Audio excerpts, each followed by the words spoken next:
Praise the Lord. வாழ்வை வளமாக்கும் தேவ வார்த்தை. ஏசாயா தீர்க்கதரிசன புஸ்தகம் 40ஆம் அதிகாரம் 3ஆம் வசனம். கர்த்தருக்கு வழியை ஆயத்தப்படுத்துங்கள், அவாந்திர வெளியிலே நம்முடைய தேவனுக்கு பாதையை செவ்வை பண்ணுங்கள் என்றும், பள்ளமெல்லாம் உயர்த்தப்பட்டு சகல மலையும் குன்றும் தாழ்த்தப்பட்டு கோணலானது செவ்வையாகி கரடு முரடானவை சமமாக்கப்படும் என்றும், கர்த்தரின் மகிமை வெளியரங்கமாகும், மாம்சமான யாவும் அதை ஏகமாய் காணும், கர்த்தரின் வாக்கு அதை உரைத்தது என்றும், வனாந்தரத்திலே கூப்பிடுகிற சத்தம் உண்டாயிற்று. ஆம், பிரியமான தேவனுடைய பிள்ளைகளே, இந்த 40ஆம் அதிகாரத்திலே, ஏசாயா 40ஆம் அதிகாரத்திலே 3ஆம் வசனத்திலிருந்து 5ஆம் வசனம் முடிய வாசிக்கப்பட்டது. இதில் முதல் பகுதியாக கர்த்தருக்கு வழியை ஆயத்தப்படுத்துங்கள். நீங்கள் மத்தேயு எழுதின சுவிசேஷம் 3ஆம் அதிகாரத்திலே 3ஆம் வசனத்திலே இப்படியாகவே இதே வார்த்தையை அங்கே சொல்லப்பட்டிருக்கிறதை, தீர்க்கதரிசனமான வார்த்தையை நினைவு கூறுகிறார்கள்.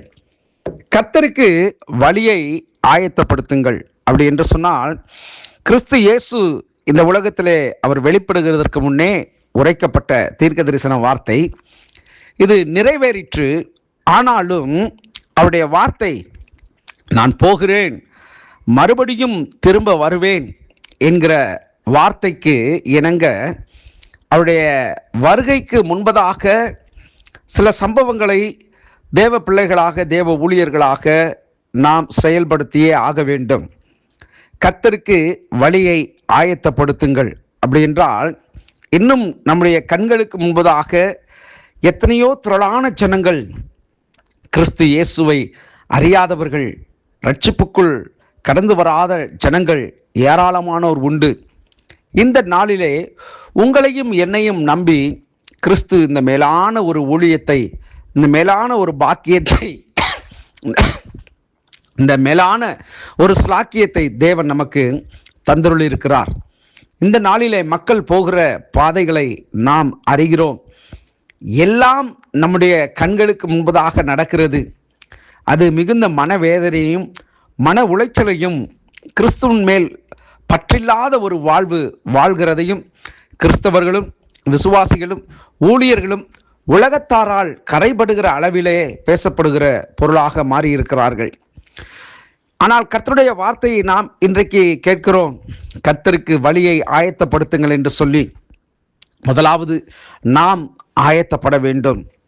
மற்றது நம்மோடு கூட மற்றவர்களை ஆயத்தப்படுத்த வேண்டும்.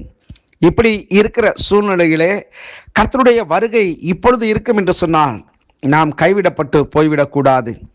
கரடு முரடானவைகளை சமமாக்கும்படி, கோணலானவைகளை செவ்வையாக்கும்படிக்கு தேவன் ஒரு விசேஷ கிருபைகளை தேவ பிள்ளைகளாம் நம்மேல் அவர் கொடுத்திருக்கிறார்.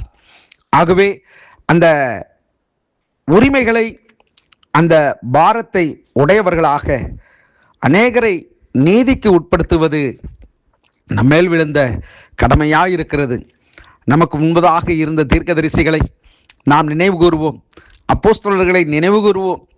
அவர்கள் தேவனுக்காக எப்படி பக்தி வைராக்கியம் கொண்டு தேவ சபையிலே, தேவ ஜனங்களுக்கு மத்தியிலே தேவனுடைய வார்த்தையை பிரகடனப்படுத்தினார்களோ, அதுபோல நாமும் நம்முடைய வாழ்க்கையிலே கிறிஸ்து இயேசுவை பிரசங்கிக்கிற, பிரகடனப்படுத்தக்கூடிய, அவருக்கு வழியை ஆயத்தப்படுத்துகிறவர்களாய் காணப்படுவோம். கர்த்தர் தாமே நம்மை ஆசீர்வதித்து காப்பாராக. ஜெபிப்போம். நல்ல தகப்பனே, உம்முடைய வார்த்தையை நாங்கள் இந்த நேரத்தில் தியானிக்கிறோம். கர்த்தருக்கு வழியை ஆயத்தப்படுத்துங்கள் என்று சொல்லி, எங்களுக்குள் இல்லாத ஆயத்தங்கள் இன்றைய நாட்களிலே நாங்கள் ஆண்டவரை ஆயத்தமாகி உமக்கும் வழியை ஆயத்தப்படுத்த, ஜனங்களை மண்டையில் திருப்ப ஒரு விசேஷ கிருபை, ஒரு விசேஷ அபிஷேகம் எங்கள் மேல் இறங்குவதாக. கர்த்தர், எங்களை நீர் வழி நடத்தும். உங்களுடைய ராஜ்யத்தை கட்டுவதற்கு ஒரு கருவியாய் எங்களை பயன்படுத்தும். எங்களுடைய குறைகள், குற்றங்கள், மீறுதல்களை எங்களுக்கு மன்னியும். பெரிய காரியங்களை செய்யும். கிறிஸ்து இயேசுவின் நாமத்தில் ஜெபிக்கிறேன் பிதாவே. ஆமேன், ஆமேன். God bless you.